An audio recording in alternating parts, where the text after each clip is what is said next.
Alright guys, good day sa inyo dala mga boss naton, and we have a very special feature for today. We are here at the second floor of Quezano Mall, diri lang sa labas, and we are with the brand Apple House Mix. And we are so blessed kay nga sa inyo dira nga hilig sa Apple products, especially sa akon nga mga kilala dira no, from the States, from the UK.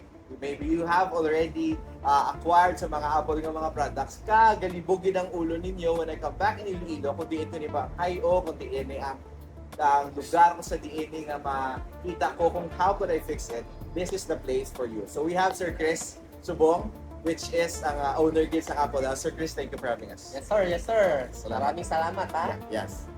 So Sir Chris, maybe if you could give a brief history of how Apple House Fix started. Magandang hapon sa mga viewers ng Brand Boss. At ako si Chris, Yes. owner ng Apple House Fix. Located here sa Quezano, La Paz, Iloilo City, Yes. second floor. Yes. Okay, nag-start kami dito sa Iloilo, Mm. 2021 pandemic. Mm.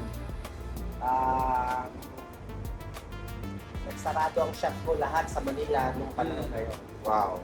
So, wala kaming magawa nung 2021. Nakakalungkot noon kasi lugi. Yeah. Then, nung naka-decide kami magpunta dito, medyo malungkot noon. Kasi bagsak lahat ng negosyo. At ang akala namin, mamatay na kami lahat. Kasi mas maraming tao sa area kung nasaan ako, nung nasa Manila ako. Yeah. May mga friends ako na nawala. So, nung nagka-decide kami dito, nag-start kami dyan sa tapat ng tinda Lapas, sa Lapas Public Market. Okay. For 5 years. Oh, okay. Then dito sa Quezano, nag-start kami noong January Wow. 2010. So, ito na kami ngayon. Wow. So there you have it, Sir Chris. No, siguro if you could tell our viewers, what are the services na ino-offer ni Apple House Mix? Okay. Basically, Apple products like iPhone, iWatch, Apple Watch, MacBook, Wow. and iPad. So, yun. So, puro repair lang kami. Wala kaming sales. Wala kaming unit for sale. So, ang personality ng Apple House Fix ay unang-una, honest. Mm. Walang mawawala, miski isang pyesa, Yeah. kahit na iwan mo. Ang Yes. isang matagumpay na repair shop para ma-recommend ka, Yeah. dapat una, kung ano yung ipinasok na unit at hindi na-repair, Mm. hindi nag-success, dapat ganun pa rin lalabas. Yun ang personality ng aming store mula pa nung nasa Manila kami. Wow. Pangalawa, dapat na sa mga estudyante, Mm. pasok sa budget. Nag-a-adjust kami pagka Yeah. student talaga. So, mga student out there, Mm. tahan nyo kami. Meron kaming basic na price. Yes. Bumababa pa yun pagka na-notice namin na na estudyante ka. Yes.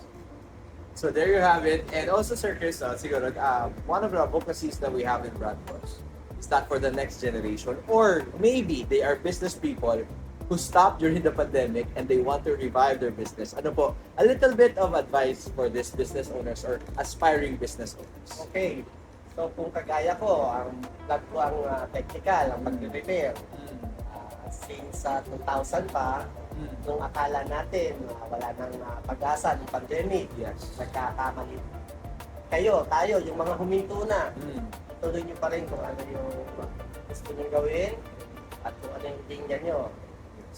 Wag hihinto. Yes. Kagaya ngayon yung sitwasyon namin ngayon, mas ito ata ang pinaka malakas kong in terms of income sa loob ng 2 decades itong Quezano Wow. Lapas sa Apple House Fix branch. Actually, isa lang to dahil sinarado ko na yung sa Lapas at sa Manila. Siguro, Sir Chris, no, another question, why Iloilo? Gandang tanong doon, sir. Mm. Actually, wala akong ibang pupuntahan during that time. Nandito yung nanay ko.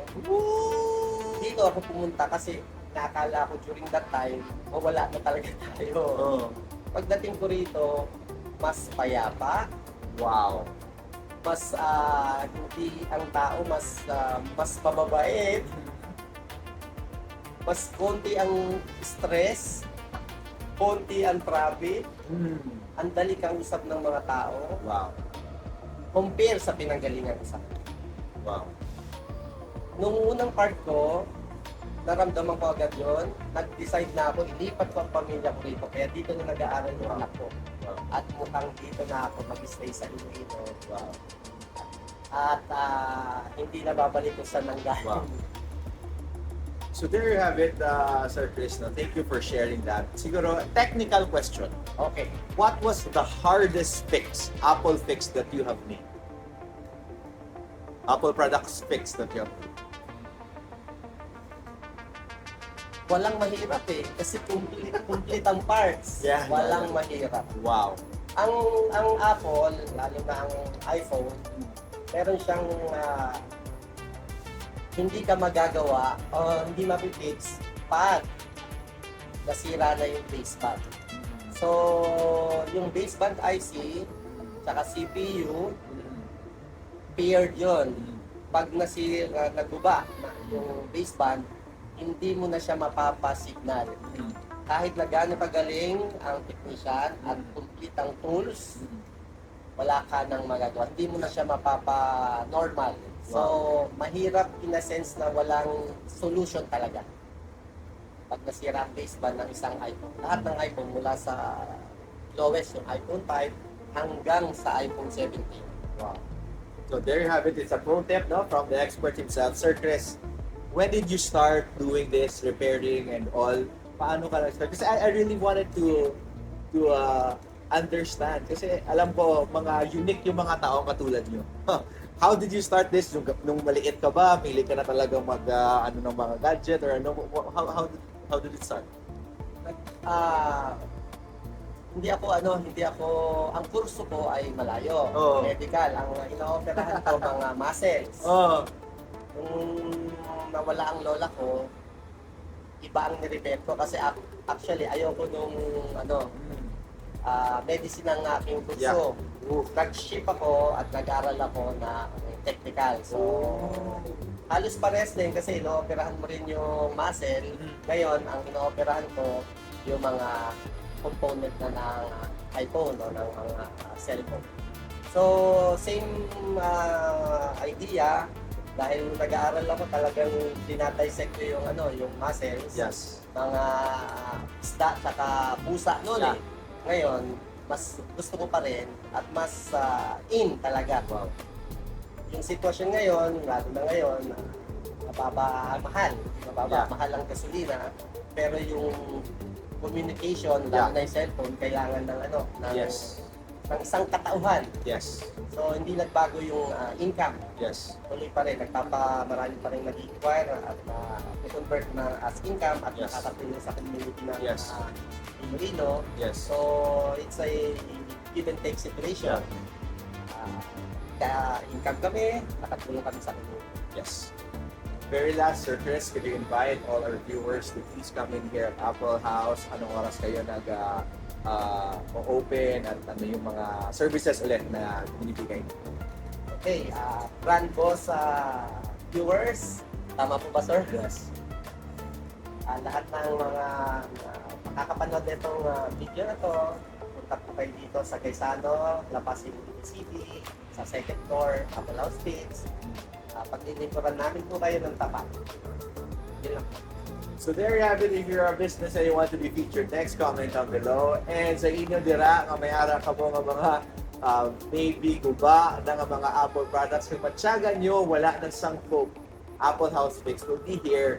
Just come in here, Sir Chris, with all the staff. We'll be more than willing to accommodate you. This has been Brad Boss, Sir Chris. Thank you for having us. Thank you, God bless sir. everybody and see you on our next vlog.